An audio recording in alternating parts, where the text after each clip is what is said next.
Rebonjour à tous, bienvenue encore une fois de plus sur mon canal YouTube éducatif, le Trading Wall Street TV, avec moi, Serge Kakilembe. Et ici, on va à notre deuxième pièce informative. Et ici, on va regarder ce qui se passe avec la famille Rockefeller. Vous avez vu leur entrée dans la sphère et dans l'écosystème crypto, aussi bien dans les startups blockchain que dans les crypto-actifs. Donc, on va regarder tout ça. Donc, cet article, vous allez avoir l'original ici dans le lien de description de vidéo ici-bas dans YouTube. Et nous, maintenant, on va directement à la traduction et je vais interpréter pour vous ce qui s'est passé ici exactement, enfin, ce dont on parle dans cet article ici. Donc, on y va directement. Donc, ce n'est pas... Oui, ça, c'est bien celui-là. Donc, Bitcoin et l'entrée de la famille Rockefeller dans les cryptos. Commençons. Les Rockefeller sont haussiers sur les cryptos et vont investir dans les startups blockchain. La branche de capital risque de la famille Rockefeller s'oriente vers les crypto-monnaies, donc Venrock. Rappelez-vous, lors des crypto-rapports des samedis et lors d'autres vidéos, j'avais donné les liens directement vers Venrock, vers CoinFund, qui est la boîte avec laquelle ils travaillent, et ainsi de suite. On avait parlé un peu de tout ce qu'ils faisaient. Et aussi, vous avez une vidéo d'un des managing partners à Venrock qui parle exactement de leur entrée dans l'écosystème crypto, de sa relation avec la famille et du feu vert qu'il a reçu pour commencer à investir dedans. Ok, donc on y va. Donc Venrock, c'est quoi? Ven de venture et Rockefeller, le rock là. Donc vous avez bien compris que c'est le Venrock, donc venture capital des Rockefeller. Ok, tout simplement. Continuons. Donc, Venrock s'associe avec le groupe d'investisseurs en crypto-monnaie CoinFund. Donc là aussi, vous avez les liens vers, comment dirais-je, vers cette compagnie et bien sûr, comment dirais-je, la confirmation de ce partenariat donc entre Venrock et CoinFund. Donc tout ça, on avait tout vu lors des Global Crypto Research, enfin pardon, lors des crypto-rapports des week-ends. Donc, regardez ce qu'on a en archive pour aider les entrepreneurs à lancer des entreprises basées sur des chaînes de blocs. Donc, comprenez ici blockchain. Continuons. Nous voulions travailler en partenariat avec cette équipe qui a fait des investissements et qui a aidé à concevoir un certain nombre de projets d'économie crypto et de jetons cryptographiques, a déclaré David Pacman, associé de Venrock à Fortune Magazine. Venrock aurait 2,6 milliards de dollars d'actifs sous gestion, donc ils ont énormément de capital pour investir.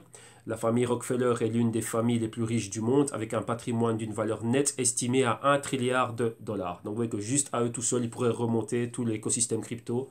Et donc ouais, c'est terrible. Donc imaginez-vous, vous voyez que lors des vidéos que je vous ai faites, principalement les bits dimanche, ainsi de suite, lorsque j'explique un peu les fondamentaux les fondamentaux qui sont derrière l'écosystème crypto de cette market cap, et ben c'est ce genre de capital qu'on veut voir. Ouais, là, c'est juste une famille. Bien sûr, ils ne vont pas mettre leur trilliard dedans, vu qu'eux, rappelez-vous, c'est le old money. Ils sont investis dans pas mal d'autres choses. Ils ont le monopole dans pas mal d'autres choses, industrie, secteur, tout ce que vous voulez. Mais ici, ils ont 2,6 milliards de capital risque. Donc c'est ça. Les venture capitalistes, c'est du capital risque. Donc on prend le risque de prendre une start-up, une compagnie qui n'est pas édifiée, qui n'est pas établie, et on va lui mettre du capital. Il y a ce qu'on appelle angel investment, donc c'est-à-dire voilà, de bon cœur, je te donne de l'argent pour commencer. Il y a le seed capital, donc c'est-à-dire là, on plante les premières graines pardon, et ensuite on a les funding rounds et pas mal de choses. Donc là, ici, c'est vraiment ça. Donc prendre du risque avec des startups blockchain. Rappelez-vous, on est toujours dans une phase embryonnaire. Continuons. Ils ne sont pas intéressés par les profits à court terme. Qu'est-ce que cela veut dire? La spéculation et le trading.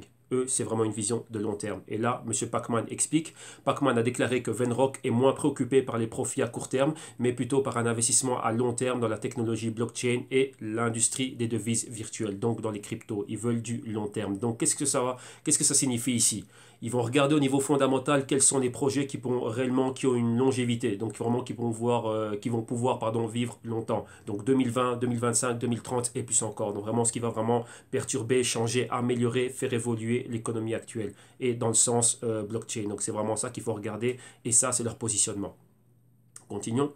Il y a beaucoup de crypto-traders sur le marché et de crypto-spéculateurs aussi sur le marché, a déclaré M. Pacman. Il y a beaucoup de fonds spéculatifs, donc des hedge funds de crypto-monnaies. On pense à Mike Novogratz, mais qui a switché maintenant pour faire une banque d'investissement crypto. Ceci est différent. Pour nous, cela ressemble un peu plus au capital risque. Donc, eux, comme nous, donc comme moi, qu'est-ce que l'on fait, nous, lorsqu'on investit dans du Bitcoin, l'Ethereum ou Bitcoin Cash ou tout ce que vous voulez? On joue le rôle d'un capital risque. On a un actif qui n'est pas édifié, qui n'est pas solidifié, qui n'est pas établi, on prend le risque d'investir dedans. Ben pourquoi? Pour des retours futurs. Donc on fait exactement la même chose qu'un venture capitaliste, sauf que bon, je pense que à nous tous, on n'a peut-être pas 1 trilliard ou 2,6 trilliards, mais ça dépend. Chacun commence à ce qu'il a, 10 euros, 50 euros, 100 euros, 200 euros, 1000 euros, 10 000, 100 000, peu importe. Ok, donc c'est ça. Vous prenez du risque. Il y a un risque de tout ça, enfin que tout tombe à zéro. Donc on prend vraiment le risque. Donc soyez bien diversifiés et comme eux, faites réellement un travail de recherche et d'analyse complet. Continuons. CoinFund a été fondé en 2015 et est basé à Brooklyn, New York. Le groupe a investi dans un certain nombre de projets blockchain, y compris Kik, le fabricant d'applications de messagerie instantanée. Continuons. Un autre client de CoinFund est CoinList, une plateforme technologique qui aide les entreprises à lancer des ICO conformes à la réglementation, donc régulation aux États-Unis avec la SEC et ainsi de suite. Donc la Securities and Exchange Commission, donc la SEC, donc SEC, a récemment réprimé les ICO frauduleuses malgré les sévères démêlés de la SEC par ces ICO prétendument bidons. Le président de la SEC, donc la SEC, Jay Clayton, a insisté sur le fait que l'agence ne pense pas que toutes les ICO soient des fraudes. Clayton a déclaré que débarrasser l'écosystème crypto naissant des escrocs sera bénéfique pour l'industrie en se débarrassant des escrocs qui lui donnent une mauvaise réputation et une mauvaise image. Si nous n'arrêtons pas les fraudeurs, il y a un risque sérieux que les mesures de réglementation, donc la régulation, soient si sévères qu'ils restreindront la capacité de cette nouvelle actif. Donc ça c'est très important, mais que ça va nuire réellement à la prolifération, l'évolution de tout ce qui est crypto, bitcoin, blockchain, ainsi de suite, a expliqué M. Clayton. Alors maintenant, très important, et si on va finir avec ça, mariage d'argent ancien, old money et de nouvelles technologies. Rappelez-vous, je vous dis toujours, et je vous l'ai dit dans certaines vidéos, j'ai bien expliqué cela, où j'ai montré la bourse classique et les cryptos. Le old money, c'est quoi? C'est le money, ce qu'on appelle le money de l'establishment, des familles qui sont déjà établies. Rothschild, George Soros, tout ça, en fait, tout ce que vous voyez dans le top 10 de Forbes, ou bien tout ce que vous voyez dans Forbes, c'est le old money. Si vous regardez bien, toutes ces personnes-là, ou toutes ces familles sont très fortunées, ce sont des multimilliardaires, et ils sont vieux. Donc c'est de l'argent qu'ils ont fait, c'est de l'argent, un patrimoine qui est pérenne, donc vous voyez, multigénérationnel et profondément et vraiment enraciné dans la bourse classique, les actifs classiques, le gold, ainsi de suite et tout ça. Donc maintenant la question est celle-là.